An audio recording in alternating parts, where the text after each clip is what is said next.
Welcome, my friends, to episode 4 Predictive Project Management Terminology Flashcards. We're into 180 definitions. Let's move on to the letter L. Remember, the key goal is to take a look at a word. One sentence is all I need to jog your memory. And if you don't know it, I need you to go open up the PMBOK 6, 7 or the Agile Practice Guide. Let's jump in. Late finish date. Latest possible finish date for an activity. Late start date. LS, latest possible start date for an activity. Lead, the amount of time by which a successor activity can be advanced.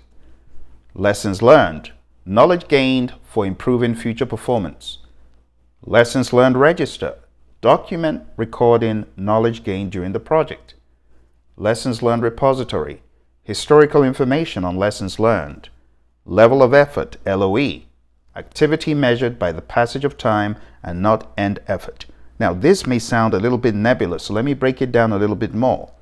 When we talk about the level of effort refers to work that doesn't have a specific deliverable or outcome and is instead required to support the overall project or specific activities. It's great for service-oriented work, and it's a way that earned value is measured. Let's move on.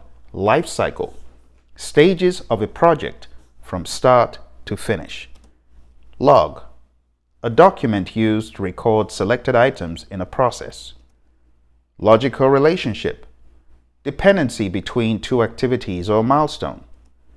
Make or buy analysis, going into the letter M, evaluating options for product development. Make or buy decisions, deciding whether to purchase or manufacture a product. Manage communications, ensuring timely distribution of project information. Management reserve, budget reserved for unforeseen work. Remember, the difference between management reserves and contingency reserves is that management reserves are for unknowns.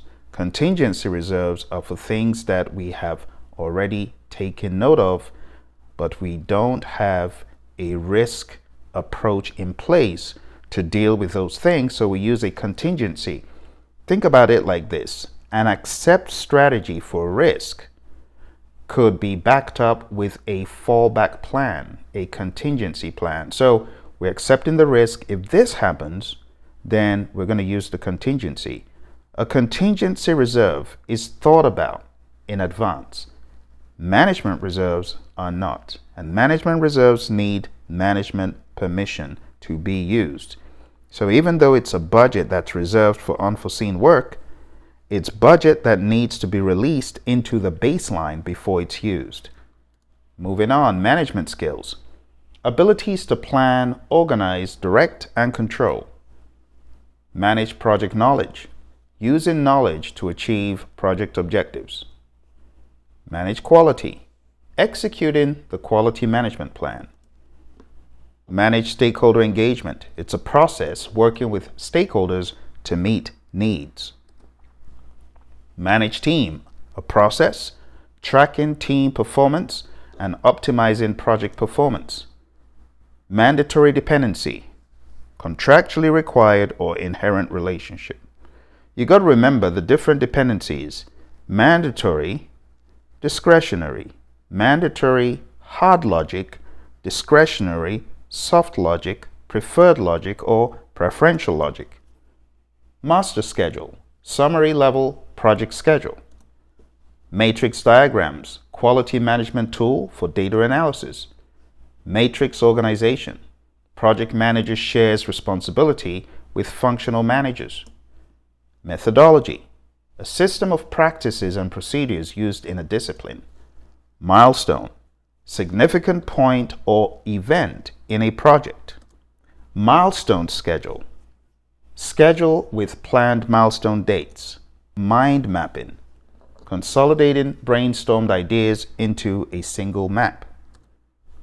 Monitor, collecting project performance data and producing measures.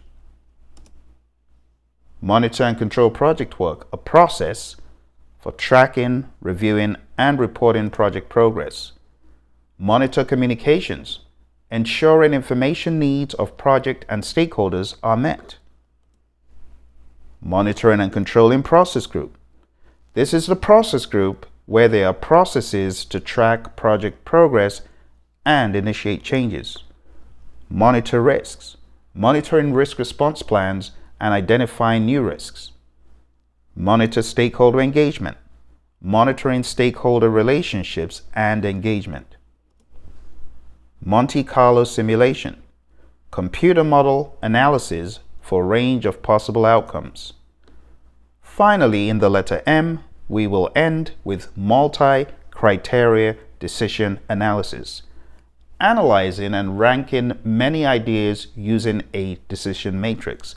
When you boil your PMP adventure down, there's various components you should be aware of, and one of the components is the definitions.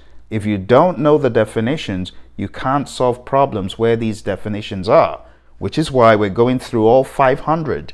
When we get done with traditional, we're moving into the world of Agile. So I encourage you to smash that like button, subscribe, so that you will be notified when the next video of these definitions is out. And the hope is that you would have covered 500 definitions, unravel the mystery, and know them for your exam. But the definitions are just one component. The second component is the comprehension of what exactly these definitions plus a scenario implies. And that goes to the final one of problem solving. You got to know the definition, then you got to understand what is this actually asking, and then you got to solve the problem. So these definitions are key for success. They're very important. I'd like for you to go back, watch all the other videos if you missed any. And in the next episode, we're going to start with the letter N. If you need help in any way towards your exam, or you're looking for a course to get you to that next level, go on down to Praizion.com. That's the website on the screen, and you'll be able to find materials to help you on this channel. And on pmradio.org, we have thousands of videos and audio content for you to use towards your exam prep. Thank you very much. I appreciate your support. Don't forget, smash the like button, subscribe, and I'll see you in the next episode. Bye for now.